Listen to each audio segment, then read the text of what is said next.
Halo semuanya, selamat datang di channel Ruang Anonim. Pada video kali ini, Ruang Anonim akan membawakan alur cerita drama Korea yang terbaru yang berjudul Night Has Come episode yang pertama. So, bagaimana ceritanya ketika kalian dan teman-teman kelas kalian dihadapkan dengan sebuah permainan yang mengharuskan kalian berada di antara hidup dan juga mati? Di permainan ini kalian cuma ada dua pilihan, kalian yang akan mati atau teman kalian sendirilah yang akan mati menggantikan kalian. So, bagaimana keseruannya? Ya, tanpa banyak basa-basi lagi, yuk langsung aja lah ya kita masuk ke alur ceritanya.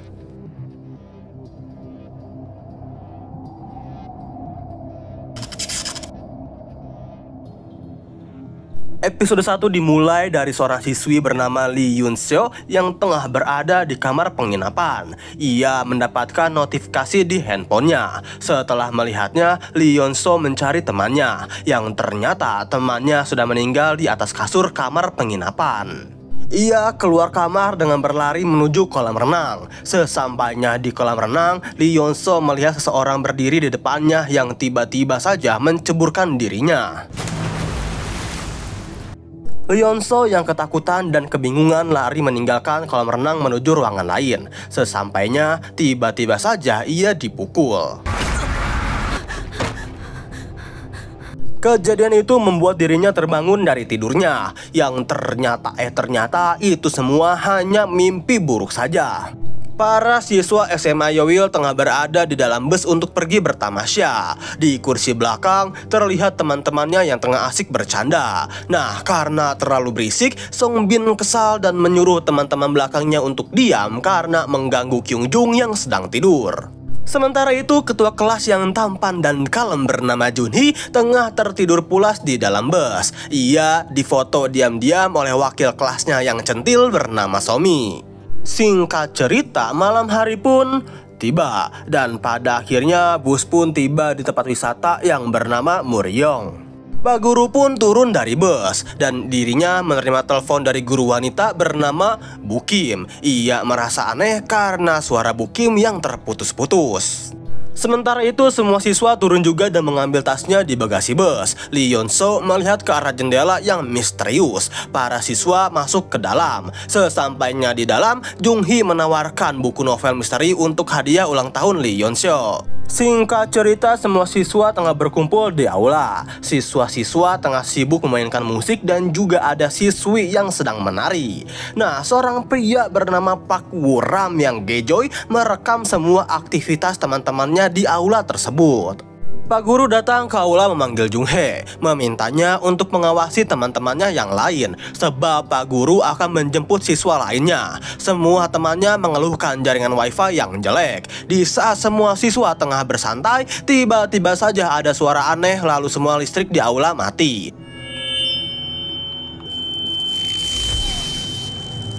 Di tengah-tengah aula muncullah sosok jubah putih yang menakut-nakuti. Tak lama ia dilempari bola basket oleh seorang pria bernama Jang Hyun Ho. Lepas dari jubah putihnya, Hyol menceritakan kasus gadis bunuh diri di Muryong. Ia menjelaskan aturan kalau dihantui oleh penunggu di sana. Dan tiba-tiba ia berlari membuat siswi-siswi lainnya kaget. Si Rajin Oh Junwon mengajak Lee Yoon Seo untuk kembali ke kamarnya. Sementara itu, di pintu masuk gedung, Juwon menagih uang yang dipinjam oleh Jinha. Juwon yang tak terima membuat Song Bin emosi dan Kyung Jun pun langsung memukul kepala Song Bin. Ia akan membayar utang Jinha dengan syarat bermain basket dengan dirinya. Di sisi lain, saat di dalam kamar, Oh Junwon diam-diam memasukkan hadiah ke dalam tas Lee Yoon Seo dan duduk bersamanya. Oh Junwon mengeluhkan dirinya tak bisa mengakses internet untuk belajar. Melihat itu, Lee Yoon Seo iseng-iseng menggodanya. Oh Junwon yang rajin dan terlihat serius ini sulit untuk digoda. Handphone Lee Yoon Seo tiba-tiba berbunyi. Ia mengira Junwon menjahilinya, yang ternyata mereka mendapatkan notifikasi misterius untuk bermain permainan mafia. Gak hanya Lee Yeon-so dan Oh Jung-won saja, tetapi semua teman-temannya pun mendapatkan notifikasi yang sama. Oh iya, permainan mafia ini memiliki beberapa aturan. Di antaranya adalah: pertama, identitas peserta akan ditetapkan diam-diam. Identitasnya terbagi menjadi warga, dokter, polisi, dan mafia. Peran dokter dapat mencegah peserta dari eksekusi. Polisi bisa mencari tahu identitas peserta terpilih. Kedua, semua peserta memiliki waktu dari jam 8 hingga tengah malam untuk mencari mafia melalui pemungutan suara. Ketiga, peserta suara terbanyak akan dieksekusi dan identitas mafia akan terungkap. Keempat, selesai pemungutan suara semua harus tidur kecuali mafia. Kelima, saat peserta tidur, mafia mempunyai waktu sampai pukul 6. Keenam, jika tim warga atau mafia mengalahkan tim lain, maka permainan akan selesai. Lalu ketujuh, warga, dokter, dan polisi satu tim. Semua peserta temukan mafia dan mulai memilih. Hyul mengajukan diri untuk menjadi mafia. Teman-temannya pun memilih dirinya. Oh Jung-won dan Lee Yeon-so pergi dari dalam kamar untuk mencari Pak Guru. Kebetulan saja Jun-hee datang. Mereka bertiga mengeluh karena tidak ada sinyal dan mereka pun pergi ke tempat staf Muryong. Namun setibanya di sana mereka tidak menemukan para staf. Lee Yeon-so menyeduh kopi. Dering telepon berbunyi. Ia dengan cepat mengangkatnya, tapi sayangnya terputus. Oh Jung-won memintanya untuk menelepon emergency, tapi usahanya gagal. Suara notifikasi handphone mereka berbunyi. Somi mengirimkan pesan kepada Lee Yeon-so bertuliskan, "Lee Yeon-so, datanglah ke kolam renang sekarang." Dan mereka bertiga pun pergi. Setibanya di tangga, mereka bertemu dengan Ju-won. Jung-hee mengajaknya untuk pergi ke aula. Di sana ada seorang kutu buku bernama Jin Dae-bum tengah dibully oleh Sung Bin and the gang. Melihat Jin Dae-bum yang mimisan, Jung-hee mengajak Jin Dae-bum untuk pergi. Akan tetapi Jin Dae-bum menolaknya seraya mengatakan, "Aku baik-baik saja." Sung Bin meminta Jung-hee untuk pergi meninggalkannya. Namun tiba-tiba saja Sung Bin dilempar bola basket oleh atlet basket bernama Jang Hyun Ho.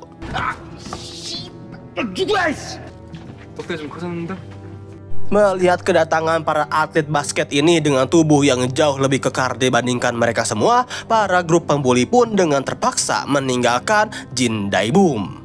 Perhatian beralih ke Lee Yeon-so dan Oh Jung-won yang baru saja datang ke kolam renang. Si bondol bernama Nahi meminta Lee Yeon-so lebih dulu masuk ke ruangan kolam renang. Sesampainya di dalam dengan kegelapan, ia melihat sekitar sembari jantungnya berdebar-debar. Dan tiba-tiba temannya muncul menyalakan lampu dan memberikan kejutan atas ulang tahunnya. Somi memberikan kue ulang tahun. Somi dan yang lainnya menjahili Lee Yeon-so dan menyeburkannya ke dalam kolam renang.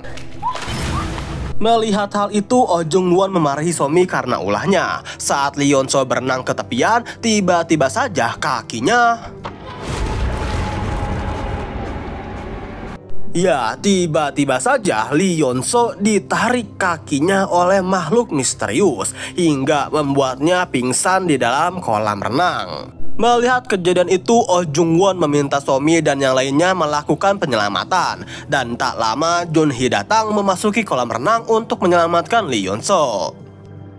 Lee Yeon-so yang sudah keluar dari kolam renang langsung segera dibawa ke UKS. Ia akhirnya tersadar. Jung-hee menemaninya dan mengkhawatirkan Lee Yeon-so akan mati tenggelam. Suara ketukan pintu terdengar. Oh Jung-won, Somi, dan yang lainnya datang. Jung-hee menyuruh Somi dan yang lainnya untuk meminta maaf kepada Lee Yeon-so. Somi menangis sembari meminta maaf kepada Lee Yeon-so. Scene berganti kepada Jung-hee, Somi, dan yang lainnya keluar dari UKS. Jang Hyun Ho menanyakan, "Jung-hee, bagaimana sekarang? Kita tidak bisa menghubungi Pak Guru karena tidak ada sinyal di sini."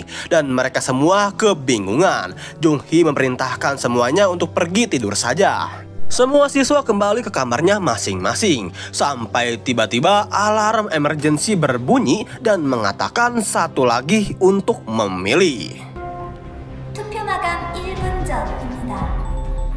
Semua memeriksa handphonenya dan kebingungan dengan timer waktu. Mereka memilih Hyol dalam pemungutan suara. Sesudah suara terkumpul, tiba-tiba kepala Hyol pusing. Mereka semua mengira Hyol hanya bercanda. Dengan tingkah anehnya, ia menunduk dan bola matanya tiba-tiba berubah. Ia menghentak-hentakan kepalanya ke lantai, membuat semuanya panik. Ia menabrakkan dirinya ke figura, lalu lari kencang sampai menabrak dinding kaca dan ia terjatuh ke lantai bawah. Setelah Hyol meninggoy, alarm berbunyi dan memberitahu kepada siswa lainnya kalau misalkan Hyol itu merupakan seorang warga. Dan tak lama dari itu suara musik berbunyi sehingga mereka semua tertidur secara tiba-tiba. Dan alur cerita Next Hexcom episode yang pertama pun selesai.